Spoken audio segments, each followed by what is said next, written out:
ಸದ್ಯ ರಾಜ್ಯ ಸರ್ಕಾರವನ್ನ ಕಟ್ಟಿಹಾಕೋದಕ್ಕೆ ಮುಂದೆ ಅಧಿಕಾರದ ಗದ್ದುಗೆಯನ್ನ ಇರೋದಕ್ಕೆ ಬಿಜೆಪಿ ಜೆಡಿಎಸ್ ಮೈತ್ರಿ ಮಾಡಿಕೊಂಡಿವೆ.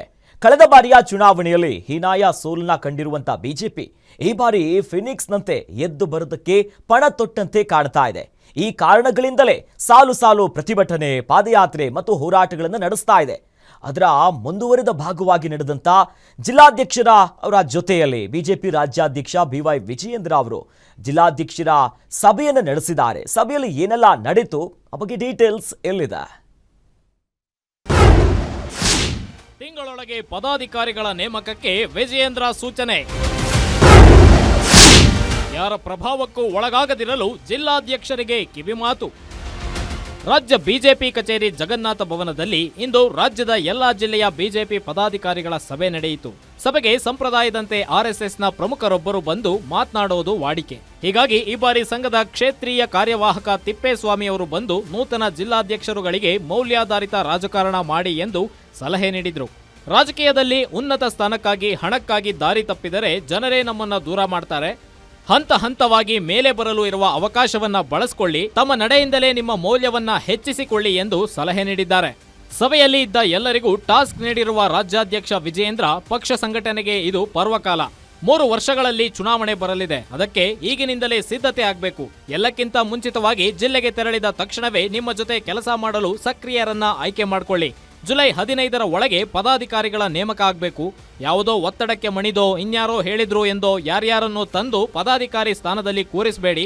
ಹಾಗೊಂದು ವೇಳೆ ಯಾರಾದರೂ ಇನ್ಫ್ಲೂಯೆನ್ಸ್ ಮಾಡಿದ್ರೆ ತಕ್ಷಣವೇ ನನಗೆ ಹೇಳಿ, ಅಂತವರಿಗೆ ನಾನೇ ತಿಳಿ ಹೇಳುತ್ತೇನೆ ಎಂದು ವಿಜಯೇಂದ್ರ ಭರವಸೆ ನೀಡಿದ್ದಾರಂತೆ. ಸನ್ಮಾನ್ಯ ಬಿವೈ ವಿಜಯೇಂದ್ರ ಅವರು ರಾಜ್ಯಾಧ್ಯಕ್ಷರಾಗಿ ಪಕ್ಷವನ್ನು ಯಶಸ್ವಿಯಾಗಿ ವಾಲ್ಮೀಕಿ ಹಗರಣದಿಂದ ಹಿಡಿದು ಕೂಡ ಹಗರಣದ ಏನು ಪಾದಯಾತ್ರೆಯಿಂದ ಹಿಡಿದು ಕಳೆದ ತಿಂಗಳು ನಡೆದಂತಹ ಜನಾಕ್ರೋಶ ಯಾತ್ರೆಯ ಮೂಲಕ ಏನು ಸರ್ಕಾರದ ವೈಫಲ್ಯವನ್ನ ಜನಸಾಮಾನ್ಯರಿಗೆ ಯಶಸ್ವಿಯಾಗಿ ತಲುಪಿಸೋದ್ರ ಮುಖೇನ ಪಕ್ಷವನ್ನ ಬೇರುಮಟ್ಟದಿಂದ ಸಂಘಟನೆಯನ್ನು ಮಾಡ್ತಿದ್ವಿ. ಅದು ಇನ್ನಷ್ಟು ಹೆಚ್ಚು ವೇಗವನ್ನು ಪಡಿಬೇಕು ಅನ್ನೋದನ್ನ ಅವರು ಆಶೆಯನ್ನು ವ್ಯಕ್ತಪಡಿಸಿದ್ದಾರೆ. ಆ ನಿಟ್ಟಿನಲ್ಲಿ ಎಲ್ಲ ಜಿಲ್ಲಾಧ್ಯಕ್ಷರುಗಳು ಕಾರ್ಯೋನ್ಮುಖರಾಗುವಂತ ಮುಂದಿನ ದಿನಗಳಲ್ಲಿ ಜೋಡಿಸ್ಕೊಳ್ಳುವಂತ ಕೆಲಸವನ್ನ ಮಾಡ್ತಾರೆ. ಜೆಡಿಎಸ್ ಜೊತೆಗಿನ ಮೈತ್ರಿಯಿಂದ ಯಾವುದೇ ರೀತಿಯಲ್ಲಿಯೂ ಗೊಂದಲಕ್ಕೆ ಈಡಾಗೋದು ಬೇಡ. ಪಕ್ಷ ಸಂಘಟನೆ ಮಾಡ್ತಾ ಇರಿ. ಜಿಲ್ಲಾ ಪಂಚಾಯತ್, ತಾಲೂಕ್ ಪಂಚಾಯತ್ ಚುನಾವಣೆ ಸೇರಿದಂತೆ ಯಾವುದೇ ಚುನಾವಣೆ ಬಂದಾಗ ಆಯಾ ಕಾಲಘಟ್ಟಕ್ಕೆ ಸರಿಯಾಗಿ ತೀರ್ಮಾನ ತೆಗೆದುಕೊಳ್ಳಲಾಗುತ್ತೆ. ಹೊಂದಾಣಿಕೆಯಲ್ಲಿ ಯಾವುದೇ ಗೊಂದಲ ಇಲ್ಲ. ಸ್ಥಳೀಯವಾಗಿಯೂ ಗೊಂದಲವಾಗದಂತೆ ನೋಡಿಕೊಳ್ಳಿ.